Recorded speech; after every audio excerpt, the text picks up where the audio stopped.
नमस्कार। उत्तर प्रदेश चुनावी आंकड़ों के साथ स्वागत करते हैं और आज हम बात करेंगे उत्तर प्रदेश के लिए आखिर क्यों माना जाता है पूर्वांचल ही, क्योंकि जीत का रास्ता यहां से ही तय होता है और 164 सीटें काफी महत्वपूर्ण हो जाती हैं और 164 सीटों के सारे आंकड़े आपको देंगे। यहां पर बीएसपी, बीजेपी और समाजवादी पार्टी कांग्रेस के लिए यहां के आंकड़े क्या रहे हैं, 2012, 2007 और 2017 के यहां के चुनावी आंकड़े क्या रहे हैं और इसके लेकर महत्वपूर्ण आंकड़े आ चुके हैं, क्योंकि सारे कुछ आंकड़े अब बदलते नजर आ रहे हैं, क्योंकि रास्ता पूर्वांचल से ही होकर जाता है। यूपी के लिए 164 सीटों के लिए सबसे महत्वपूर्ण ओपिनियन पोल आपको देने वाले हैं, क्योंकि उत्तर प्रदेश चुनाव 2022 काफी महत्वपूर्ण माना जा रहा है, क्योंकि इसके लेकर जो आंकड़े हैं कि इसको ही यहां पर 2024 यानी लोकसभा का सेमीफाइनल की तरह ही देखा जा रहा है। इसको लेकर बीजेपी लगातार बड़े दिग्गज नेता जो है अब कहीं न कहीं उत्तर प्रदेश चुनाव के लिए चुनावी रणनीति में उतर चुके हैं, जिसमें प्रधानमंत्री मोदी जी हो या फिर अमित शाह हो या फिर योगी आदित्यनाथ जी हो या फिर बीजेपी जेपी नड्डा जी हो। जहां दोस्तों ये कुछ बड़े दिग्गज नेता हैं जो लगातार उत्तर प्रदेश चुनाव पर नजर बनाए हुए हैं और कई बड़ी मीटिंग भी आयोजित की है 5 राज्यों पर जो यहाँ पर चुनाव होने हैं। तो मायावती जी ने हाल ही में बड़ा ऐलान कर दिया है कि वो गठबंधन में चुनाव नहीं लड़ेंगे,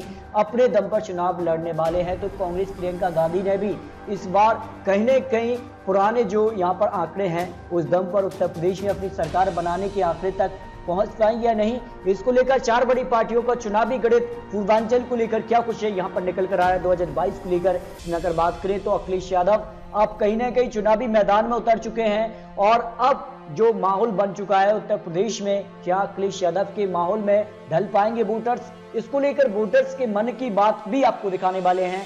आखिर पूर्वांचल से ही होकर जाता यूपी की जीत का सीक्रेट कोड, आखिर उत्तर प्रदेश को लेकर सभी दिग्गज नेता आखिर पूर्वांचल पर ही क्यों नजर बनाए हुए हैं, उन सभी दिग्गज नेताओं के भी आंकड़े आपको देने वाले हैं। लेकिन सबसे पहले बात करते हैं कि आखिर पूर्वांचल का जातीय गणित क्या कहता है, क्योंकि इस वक्त जो राजनीति उत्तर प्रदेश में देखने को मिल रही है वो कहीं न कहीं जातीय राजनीति के आसपास ही यहाँ पर उत्तर प्रदेश चुनाव दिखाई दे रहा है। लेकिन यहाँ के आंकड़ों पर बात करें तो दलित कहीं ना कहीं 22% आ जाते हैं, मुस्लिम 16 से 17% हैं, यादव वोट 12 से 13% और ब्राह्मण वोट 12 से 13 और राजपूत 6 से 7%। यानी कहा जाए तो पूर्वांचल कहीं ना कहीं जो है यहाँ का आंकड़ा जातीय आधार पर है और कहीं ना कहीं बीएसपी का एक मजबूत गढ़ भी माना जाता है। इस पर और बारीकी से अगर गौर करें तो करीब यहाँ पर जातीय गणित में अगर दलित का जो वोट परसेंटेज है वो करीब 22% है और इससे आंकड़ों पर गौर करें तो कहीं न कहीं 2007, 2012 और 2017 में दलित वोटर्स कहीं न कहीं मायावती जी के साथ नजर आए हैं। लेकिन इसको और भी आपको बारीकी से आंकड़े देने वाले हैं। सोनकर की अगर बात को करीब 1.5% है पूर्वांचल को लेकर जो आंकड़े हैं, जबकि यहाँ पर बात करें तो अन्य जातीय आंकड़ों में ब्राह्मण 12 से 13% है, राजपूत 6 से 7% है। इसके अलावा पूर्वांचल पर निषाद पार्टी का भी अच्छा दबदबा है और ऐसे में निषाद पार्टी के जो अध्यक्ष है वो भी काफी महत्वपूर्ण हो जाते हैं, क्योंकि अगर बात करें तो पूर्वांचल को लेकर जो आंकड़े हैं इसमें 3 से 4% निषाद भी आ जाते हैं। इसके अलावा अगर बात करें तो जो आंकड़े रहे हैं 2000 यहाँ पर 17, 12 और 7 में क्या कुछ आंकड़ा था और किस आधार पर सरकार के आंकड़े तक पहुंची थी पार्टी। 2017 में अगर बात करें तो बीजेपी को करीब 115 सीटें इन 164 सीटों में हासिल हुई। यदि साफ तौर पर कहा जाए तो पूर्वांचल से ही यहाँ पर बीजेपी का जो रास्ता था वो जीत का खुल गया था, जबकि पूर्वांचल का समीकरण समाजवादी पार्टी को किस प्रकार से सपोर्ट करता आया है और कब यहाँ पर समाजवादी पार्टी ने अपनी सरकार बनाई थी। देखिए यहाँ पर बात करें 2017 में बीजेपी ने अपनी सरकार बनाई, लेकिन उस वक्त समाजवादी पार्टी को केवल 17 सीटें ही इस क्षेत्र से मिली थी। इस दम पर बीजेपी ने एक बड़ी जीत हासिल की थी। यानी कहा जाए कि पूर्वांचल में कहीं ना कहीं समाजवादी पार्टी को बड़ा नुकसान हुआ था। इस दम पर वो सरकार के आंकड़े से काफी पीछे रह गए थे, जबकि 2012 में जब समाजवादी पार्टी ने अपनी सरकार बनाई तब इस क्षेत्र से यहाँ पर बात करें तो 102 सीटें यहाँ पर मिली, यानी 164 सीटों में से 102 सीटें केवल समाजवादी पार्टी को मिली थी। इस दम पर समाजवादी पार्टी ने 2012 में अपने दम पर सरकार बनाई। लेकिन यहाँ पर बात करें 2007 में जब मायावती जी की सरकार बनी थी तब 48 ही सीटें यहाँ से हाथ लगी थी। यानी कहा जाए तो पूर्वांचल ही काफी महत्वपूर्ण है, जहाँ से ये आंकड़ों पर भी आपको यहाँ पर आंकड़े दिखाए हैं। लेकिन सवाल ये है कि आखिर 164 सीटों पर किसका बेड़ा पार लगाने वाले हैं पूर्वांचल के लोग, इस पर आपको महत्वपूर्ण आंकड़े देने वाले हैं। शुरुआत करते हैं 2007 से और यहाँ पर मायावती जी ने एक शानदार प्रदर्शन किया था, अपने दम पर सरकार बना ली यहाँ पर यूपी के अंदर। लेकिन 2007 में जब समीकरण निकल कर आए थे तब क्या कुछ आंकड़े थे। यहाँ पर बात करें तो बीएसपी ने यहाँ पर 85 सीटें हासिल की थी 2007 में, और इस दम पर पूर्वांचल के दम पर मायावती जी ने उत्तर प्रदेश में अपनी सरकार बनाई, क्योंकि 85 सीटें 164 सीटों में से उनको मिली थी, जबकि समाजवादी पार्टी को 48 सीटें मिली थी, बीजेपी को केवल 13 सीटें मिली थी, कांग्रेस को 9 सीटें, अन्य के खाते में केवल 4 सीटें गई। बीएसपी को जीत मिली थी, लेकिन उसके पीछे का कारण था कि पूर्वांचल के लोगों ने समाजवादी पार्टी छोड़ बीएसपी को समर्थन किया था। इसके अलावा अगर बात करें तो क्या कुछ आंकड़े अब बनते नजर आ रहे हैं। 2012 में जब यहाँ पर समाजवादी पार्टी की सरकार बनी थी तब क्या कुछ आंकड़े थे। समाजवादी पार्टी को 102 सीटें मिली, जबकि बीएसपी को केवल 22 सीटें, बीजेपी को 17 सीटें, कांग्रेस को 15, अन्य के खाते में 8 सीट। यानी पूर्वांचल का समर्थन सीधे तौर पर समाजवादी पार्टी को मिला था। 2012 में इस दम पर अखिलेश यादव ने अपनी सरकार बना ली। लेकिन कुछ और आंकड़े आपको दिखाते हैं। 2017 में पूर्वांचल का समीकरण क्या था। 164 सीटों में से 115 सीटों पर बीजेपी को कब्जा जमा था, और इस दम पर यानी पूर्वांचल के दम पर बीजेपी ने अपनी सरकार 2017 में बनाई। लेकिन 2022 के आंकड़े क्या होंगे, इसके अगले आंकड़े आपको देने वाले हैं। और समाजवादी पार्टी को केवल 17 सीटें, बीएसपी को 14 सीटें, कांग्रेस को 2, अन्य को 16 सीटें यहां से मिली थी। सीधे तौर पर पूर्वांचल के लोगों ने यहां पर बीजेपी का साथ दिया था।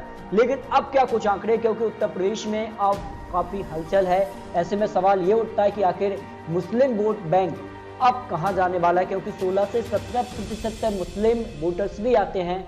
उसका यहाँ पर किसको फायदा होगा। जानकर मानकर चल रहे हैं कि अगर ओबीसी चुनावी मैदान में उतरते हैं, किसी के गठबंधन में नहीं चुनाव में उतरते हैं, तो समाजवादी पार्टी को यहाँ पर नुकसान हो सकता है, कांग्रेस को नुकसान हो सकता है, और अगर वोट बैंक में बिखराव होता है तो इसका सीधे तौर पर बीजेपी को फायदा होगा। ये जानकर राजनीतिक जो विशेषज्ञ हैं उसके तौर पर जो आंकड़े निकल कर आए हैं। लेकिन आपको क्या लगता है, इस पर अपनी राय रखिए।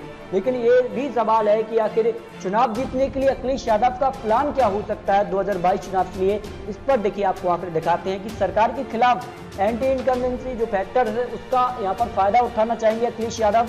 कोरोना से नाराजगी का भी फायदा यहाँ पर अखिलेश यादव उठाना चाहेंगे, और अपने चुनावी जो प्रचार हैं और जो रैलियां वो कर रहे हैं उसमें जरूर इस तरह के जो यहाँ पर विपक्ष पर एक बड़ा यहाँ पर हमला कर रहे हैं। जबकि किसान आंदोलन बड़े रुख पर है, और इसका फायदा कहीं ना कहीं अखिलेश यादव को हो सकता है, क्योंकि अगर जो किसान आंदोलन है इस पर भी काफी अच्छी यहाँ पर एक वोट बैंक है। और सीधे तौर पर बीजेपी को 2017 में अच्छा फायदा मिला था कि किसान आंदोलन जहाँ यहाँ पर कह सकते हैं कि आंदोलन जारी है, उस क्षेत्र से बीजेपी को ज्यादा फायदा मिला था। छोटी पार्टियों से गठबंधन वो कर रहे हैं। और यहाँ पर बात करें तो जाति का नया फॉर्मूला, क्योंकि इस बार का चुनाव जातीय समीकरण पर काफी महत्वपूर्ण होगा। मुस्लिम यादव वोटरों के साथ ब्राह्मण को भी अपने पाले में करने का वो भी प्रयास कर रहे हैं। दूसरे ओबीसी वोटर पर भी नजर रहेगी, और कुछ बड़े दिग्गज नेता जो पाला बदल रहे हैं, बीजेपी से यहाँ पर समाजवादी पार्टी में जा रहे हैं, समाजवादी पार्टी से बीजेपी ज्वाइन कर रहे हैं, या बीएसपी से समाजवादी पार्टी में आ रहे हैं। ऐसे कुछ फैक्टर्स जरूर रहेंगे जो जीत की तरफ अखिलेश यादव को बढ़ा सकते हैं। इसके अलावा समाजवादी पार्टी की रणनीति मिशन 2022 के लिए छोटे दलों पर सबकी नजर है। इस पर अगर बात करें तो छोटे दलों के साथ, कई दलों के साथ समाजवादी पार्टी का यहाँ पर गठबंधन हो चुका है। लेकिन मायावती जी ने अपना बड़ा ऐलान किया है हाल ही में कि वो 2007 की तरह इस बार भी यहाँ पर गठबंधन नहीं करने वाले हैं। अपने दम पर 2022 में चुनावी मैदान में उतर रही हैं और सरकार बनाने के आंकड़े तक वो पहुंच रही है। इस तरह से एक बड़ा ऐलान मायावती जी ने भी किया है। लेकिन क्या कहता है 2022 के लिए यहाँ पर जो समीकरण 164 सीटों पर जो आंकड़े निकल कर आए हैं, इस पर अगर गौर करें तो फिलहाल यहाँ पर जो आंकड़े निकल कर आए हैं कि 164 सीटों पर बीजेपी को करीब 73 सीटों पर जीत मिलने का अनुमान दिखाई दे रहा है। यानी 2017 के मुकाबले बीजेपी को कुछ सीटों का नुकसान हो सकता है, लेकिन इतना नुकसान नहीं है कि वो यहाँ पर काफी पीछे रह जाए, क्योंकि पूर्वांचल से ही होकर जाता है जीत का रास्ता। फिलहाल बीजेपी सबसे बड़ी पार्टी पूर्वांचल में भी बन सकती है। जो आंकड़े हैं यहाँ पर समाजवादी पार्टी को करीब 50 सीटें, बीएसपी को 22 सीटें, कांग्रेस को 11 सीटें, अन्य खाते में 8 विधानसभा सीटों पर जीत मिलने का अनुमान दिखाई दे रहा है। और बीएसपी को ज्यादा सीटें, क्योंकि यहाँ पर कह सकते हैं कि सबसे ज्यादा यहाँ पर दलित वोटर वोट बैंक ही है, और इसका फायदा यहाँ पर बीएसपी को हो सकता है, जो आंकड़े यहाँ पर निकल कर सामने आए। लेकिन दोस्तों आपको क्या लगता है, अपनी राय कमेंट बॉक्स में रख सकते हैं, क्योंकि ये तो चुनावी आंकड़े, चुनावी अनुमान है। आने वाले वक्त में क्या कुछ होता है, किस प्रकार से चुनावी प्रचार होते हैं, और किस प्रकार से यहाँ पर गठबंधन होते हैं, और किस दल के नेता किसके साथ जाते हैं, इसके बाद आंकड़े बदल भी सकते हैं। तो अपनी राय रखिए।